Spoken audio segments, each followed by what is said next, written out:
अध्यक्ष महोदय, उपयुक्त विषय के अतिरिक्त 89 अंग्रेजी माध्यम के मॉडल स्कूल हेतु वैकल्पिक व्यवस्था के तहत घंटी आधारित शिक्षकों की नियुक्ति विज्ञापन के आधार पर की गई है, जिन्हें वर्तमान में घंटी आधारित के स्थान पर स्नातकोत्तर प्रशिक्षित एवं स्नातक प्रशिक्षित शिक्षकों को क्रमशः नियत मासिक मानदेय 27,500 एवं 26,000 विभागीय संकल्प संख्या 1842 दिनांक 6/7/2022 द्वारा प्राप्त हुआ। बोलिए, पूछना चाहते हैं, बोलिए। नहीं है, माननीय मंत्री जी जवाब कुछ और दे रहे हैं। अध्यक्ष महोदय, उसमें दो तरह के टीचर होते हैं। एक टीचर होते हैं जो सरकारी होते हैं, एक टीचर होते हैं जो मतलब डेली वेजेस पे रखे जाते हैं, घंटे आधारित रखे जाते हैं। तो जो रेगुलर टीचर होते हैं अध्यक्ष महोदय, उसमें 10,000 राज्य सरकार देती है, 2,500 रुपया भारत सरकार का अंश आता है, उसमें वो 12,500 मिला करके उसको मिलता है अध्यक्ष महोदय। माननीय विधायक जी का कहना है अध्यक्ष महोदय कि कस्तूरबा में जो शिक्षक है जो केंद्र सरकार आधारित 28,000 से लेकर 30,000 तक मानदेय वो सरकार देना चाहती है, यानी ये जवाब चाहिए अध्यक्ष। क्या माननीय नीरल जी यही ना पूछना चाहते हैं? वाला मेरा पूछना चाहता हूँ। माननीय मंत्री जी अभी तत्काल देना चाहते हैं या नहीं, उसी में बताइए। अध्यक्ष महोदय,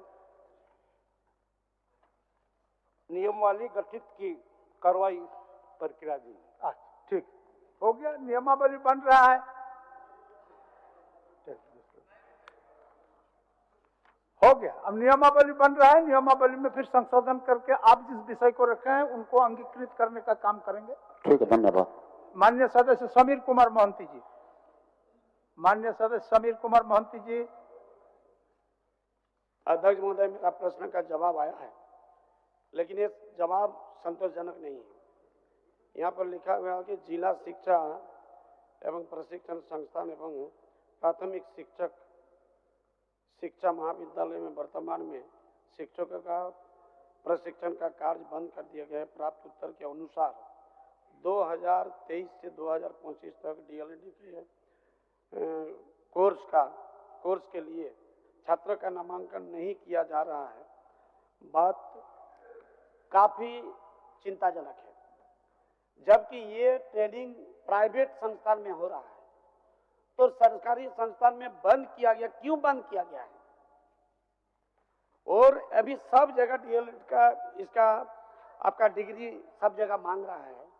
प्राइवेट संस्थान में आज के दिन में गरीब बच्चों को पढ़ाई करना कितना कठिन, एक असंभव जैसा काम है। लेकिन यहाँ पर खंड 3 में भी जवाब दिया गया है कि कार्यालय आदेश के हवाला देते हुए बताया जाता है कि 2023 से 25 के नामांकन नहीं किया जाने का निर्णय लिया गया है। मेरा प्रश्न का जवाब लेकिन ये नहीं, हमको कहना कि मंत्री महोदय यहाँ पर जवाब दे कि क्यों बंद किया गया है।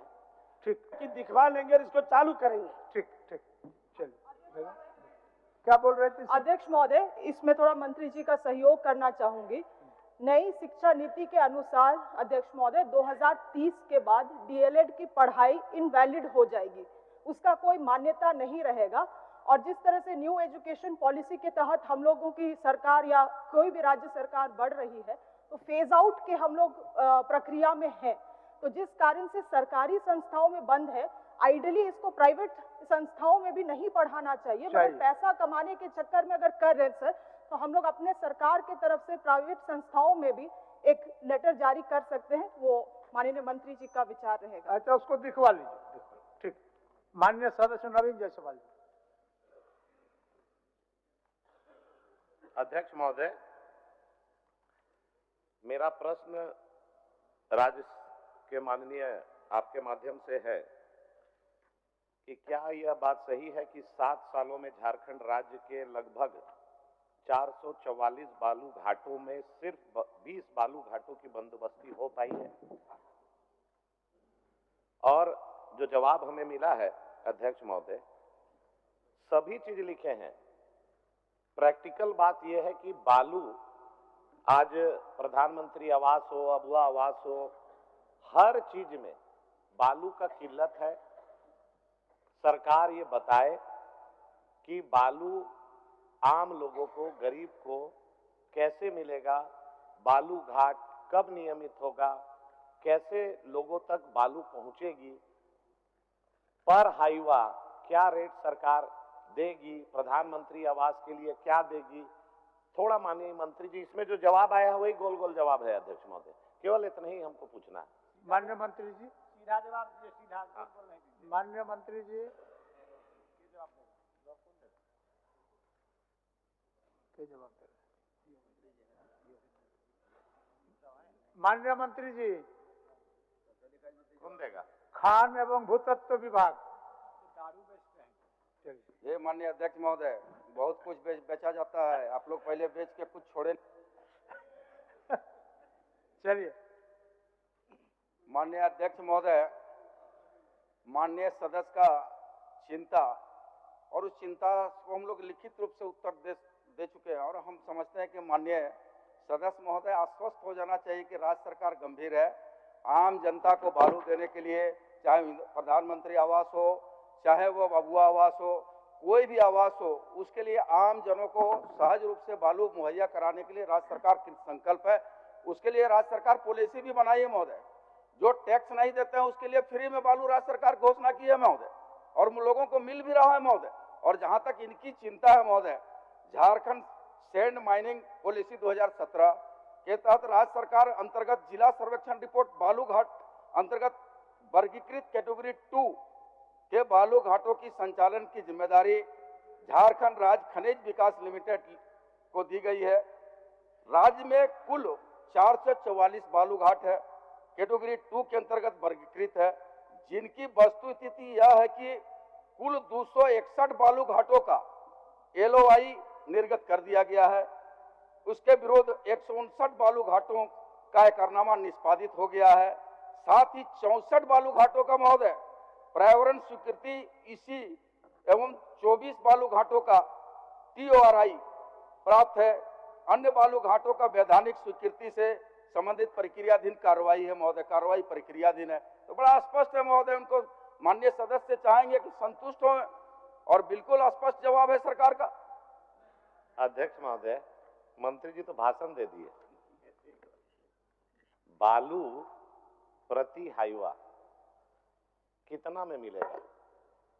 अबुआ आवास या प्रधानमंत्री आवास में इन्होंने बोला फ्री दिए, तो कितने लाभुकों को ये सरकार बालू फ्री दी है?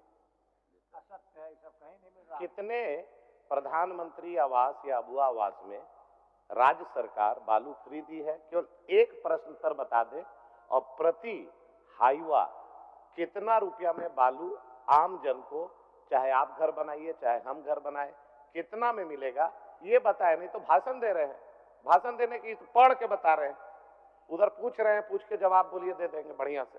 पूछ लीजिए मंत्री जी, नया नया है। माननीय मंत्री, ऐसा है माननीय सदस्य महोदय, आपकी चिंता, आप कहते हैं कि बालू के कारण घर नहीं बना रहा है, आप हमसे डाटा मांग रहे हैं, आप बता दीजिए कि किसका बालू के कारण घर नहीं बन रहा है, तो राज्य सरकार उस पर भगवाने का काम करेगी। आप बता दीजिए हमको। रुपया हाईवा बिक रहा है, ये घर तो बन ये रहा है, प्रधानमंत्री आवास भी बन रहा है, लेकिन आप बोले फ्री में दे रहे हैं। कितना लोग को प्रधानमंत्री आवास में आपने फ्री में दिया है बताइए। महोदय देखिए, बालू का दर पहले सुन लीजिए, बालू का दर दूरी के आधार पर भी तय होता है कि उसके बालू का घाट से उसकी पहुंच का दूरी या फुहार दूरी कितना दूर है।